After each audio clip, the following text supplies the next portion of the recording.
हथियार चलाना छोड़ दिया, बंदूक चलाना सीखेंगे। और हमारी प्रशासन जो है यही अब चाह रही है और यही करेंगे। आप लाठीचार्ज कीजिए, मार डालिए, हम नहीं जाएंगे। 30 अक्टूबर को वहां पर पहुंच करके कार सेवा करेंगे और मंदिर वहीं बनाएंगे। 2 नवंबर 1990 को पुलिस ने कार सेवकों पर गोलियां चला दी, जिसमें कई लोगों की जान चली गई। अयोध्या में बनेगा राम मंदिर। सुप्रीम कोर्ट ने राम मंदिर बनाने के लिए एक ट्रस्ट निर्माण की भूमिका केंद्र सरकार को दी। 22 जनवरी 2024 वो तारीख जिसका पूरी दुनिया के हिंदू सैकड़ों सालों से इंतजार कर रहे थे। वो तारीख जिसको देखने के लिए पीढ़ियां बीत गई, मगर आज वो हमारी आंखों के सामने। जी हाँ दोस्तों, 22 जनवरी 2024 वह दिन जिस दिन अयोध्या में श्री राम की प्राण प्रतिष्ठा करी जाएगी। वह पूरा भारत खुशियों की लहर में समा जाएगा। लेकिन जिस दिन को देख आज हमारी पीढ़ी प्रभु का नाम जप रही है, उसी दिन को देखने के लिए सैकड़ों लोगों ने सालों तक लड़ाई लड़ी। भले ही आज ये दिन खुशियों व उमंग के रंग से रंगा हो, पर राम भक्तों के खून से रंगा है इसका इतिहास। वह इतिहास जो हमें याद दिलाता है कि इन खुशियों के पीछे कितनी ही पीढ़ियों का बलिदान छिपा है। तो आइए इस बलिदान को शॉर्ट में समझते हैं। Topic 1, tree of Raman.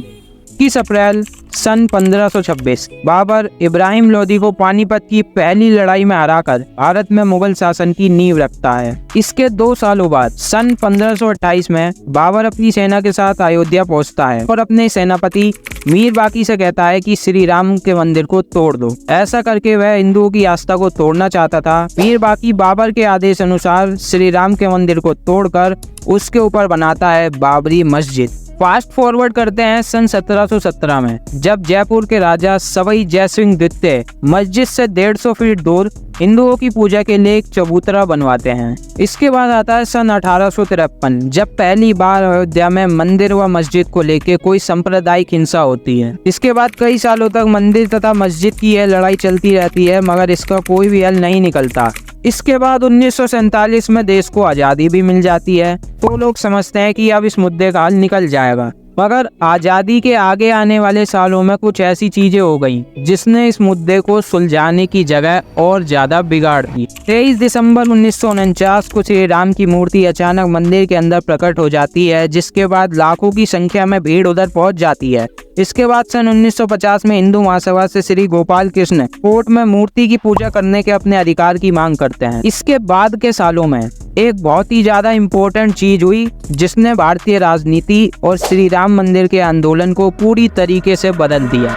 6 अप्रैल 1980 वह दिन जिस दिन भारत की पहली राष्ट्रवादी पार्टी भारतीय जनता पार्टी का गठन होता है, जिसने अपनी शुरुआत से ही श्री राम मंदिर आंदोलन में एक बहुत ही ज्यादा महत्वपूर्ण भूमिका निभाई है। सन 1984 में बीजेपी सीतामढ़ी से अयोध्या तक रथ यात्रा निकालने का प्लान करती है, मगर इंदिरा गांधी की मौत के कारण इस यात्रा को रोक दिया जाता है। 1989 में बीजेपी पालमपुर में हुए अपने सम्मेलन में श्री राम मंदिर निर्माण को अपने चुनावी मैनिफेस्टो में शामिल करती है। इसके बाद एक बार फिर श्री लाल कृष्ण आडवाणी सोमनाथ से अयोध्या तक 10,000 किलोमीटर लंबी रथ यात्रा निकालते हैं, मगर उन्हें बिहार के समस्तीपुरा में पकड़ लिया जाता है। इसके बाद कुछ ऐसा होता है जिसने राम मंदिर आंदोलन की पूरी दिशा ही बदल डाली। जैसे ही रथ यात्रा अयोध्या पहुंची, लाखों कार सेवक सुरक्षा घेरे को तोड़कर विवादित ढांचे पर चढ़ गए और वही हुआ जिसका प्रशासन को डर था। 6 दिसंबर 1992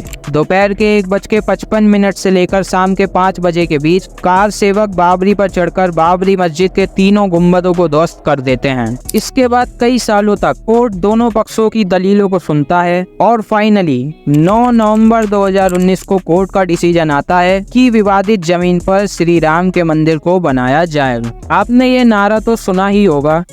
खैर, मंदिर तो वहीं बन रहा है, तो आइए इसकी कुछ खूबियों को देखते हैं। The qualities of Shri Ram मंदिर। भारत के अंदर 3 मंदिर निर्माण शैलियाँ काफी ज्यादा प्रचलित हैं, नागर, द्रविड़ तथा बेसार। इनमें से नागर शैली के अंदर श्री राम मंदिर का निर्माण किया जाएगा। मंदिर का पूरा क्षेत्र टोटल 70 एकड़ में फैला है, जिसमें से सिर्फ 8 एकड़ में मुख्य मंदिर को बनाया जाएगा। मंदिर की सुरक्षा के लिए उसके चारों ओर एक रेक्टेंगुलर बाउंड्री बनाई गई है, जिसे परकोटा बोलते हैं। मुख्य मंदिर की नींव लोहे व सीमेंट से ना बनकर राजस्थान से आए पिंक सैंडस्टोन से रखी गई है। मंदिर की लंबाई 380 फीट, चौड़ाई 250 फीट और ऊंचाई 161 फीट होगी। मंदिर के अंदर कुल 5 मंडप होंगे, जिसमें से पहला है नृत्य मंडप, फिर रंग मंडप, गुड़ मंडप, प्रार्थना मंडप और आखिर में कीर्तन मंडप।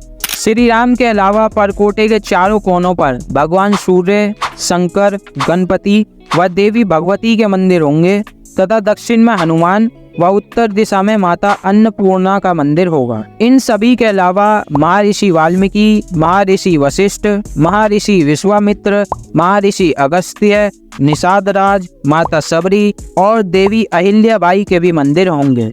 परकोटे के अंदर साउथ वेस्ट डायरेक्शन में जटायु जी की प्रतिमा भी लगाई जाएगी।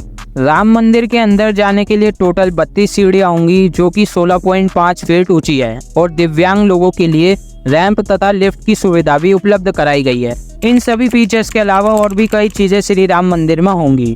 इतना सब राम मंदिर निर्माण में हो रहा है तो जाहिर है इकोनॉमी को भी इससे काफी ज्यादा बूस्ट मिलेगा। तो आइए इसे समझते हैं। Economic factor of Shri Ram मंदिर।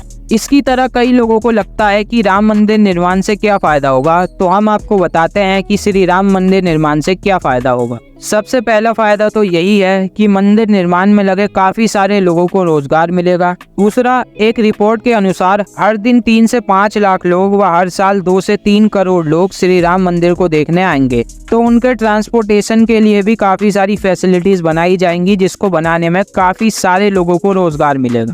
ट्रांसपोर्टेशन के लिए 240 करोड़ में अयोध्या धाम के अंदर रेलवे जंक्शन बनाया जाएगा। दूसरा, महर्षि वाल्मीकि अंतर्राष्ट्रीय हवाई अड्डा बनाया जाएगा। और तीसरा, कई सारे रोड नेटवर्क भी डेवलप करे जाएंगे। फॉर एग्जांपल, तो नए हाईवे अयोध्या से जगदीशपुर और दूसरा अयोध्या अकबरपुर तथा बस्करी हाईवे बनाया जाएगा। 3953 करोड़ में बनी 70 किलोमीटर रिंग रोड अयोध्या के चारों ओर बनाई जाएगी व 6 नए रास्ते अयोध्या तक निकाले जाएंगे, जिनमें से पहला है रामपथ, दूसरा भक्ति पथ, लक्ष्मण पथ, श्रद्धा पथ, धर्म पथ तथा आखिर है भ्रमण पथ।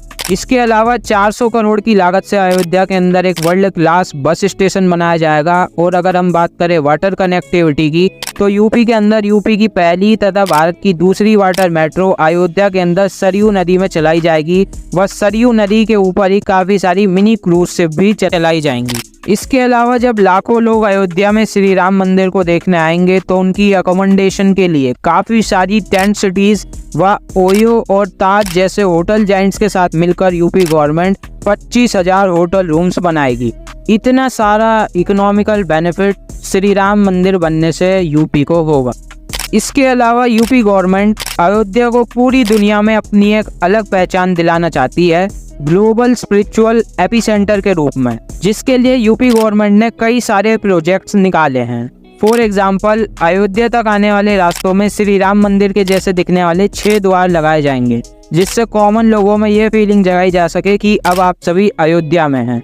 इसके साथ ही एक टेम्पल म्यूजियम बनाया जाएगा जो अयोध्या का इतिहास बताएगा। इसके अलावा डिज्नीलैंड की थीम पर एक रामलैंड पार्क भी बनाया जाएगा और दुनिया का सबसे बड़ा श्री राम का स्टैचू जो 823 फीट का होगा, वो भी अयोध्या में इंस्टॉल किया जाएगा। सरयू नदी के ऊपर मिनी क्रूज शिप और मंदिर तक पहुंचने वाले रास्तों में रामायण के चित्र, घरों पर भगवा रंग व दुकानों पर एक समान चित्र बनाए जाएंगे। सेफ्टी के लिए कैमरा, महिलाओं के लिए पिंक बूथ आदि। इन सभी के चलते लोगों को महसूस होगा कि वो वाकई राम राज्य में आ गए हैं। इन सभी चीजों से कई सारी जॉब्स भी क्रिएट होंगी और अयोध्या आने वाले समय में यूपी की इकोनॉमी का पावर हाउस बन जाएगा। आखिर में दोस्तों यही कहना चाहूंगा कि हमें इन खुशियों में उन वीरों के बलिदानों को नहीं भूलना चाहिए, जिनकी वजह से यह सपना साकार हो पाया। पाया। अन्य है हमारी पीढ़ी जो अपनी आंखों के सामने श्री राम का मंदिर बनते देख रही है। ऑल राइट गाइस, वीडियो पसंद आया तो लाइक करें और अगर कुछ कमी रह गई हो तो कमेंट में हमें लिखकर बताएं। अपने फ्रेंड्स व फैमिली के साथ मंदिर निर्माण की खुशियों को शेयर करने के लिए वीडियो को शेयर करें और ऐसे ही इंफॉर्मेटिव कंटेंट के लिए चैनल को सब्सक्राइब करें। इंडिया व मालदीव के बीच क्या टेंशन है, इसको समझने के लिए हमारी इस वीडियो को जरूर चेकआउट करें। मैं मिलता हूँ आपसे अगली वीडियो में, तब तक के लिए जय श्री राम।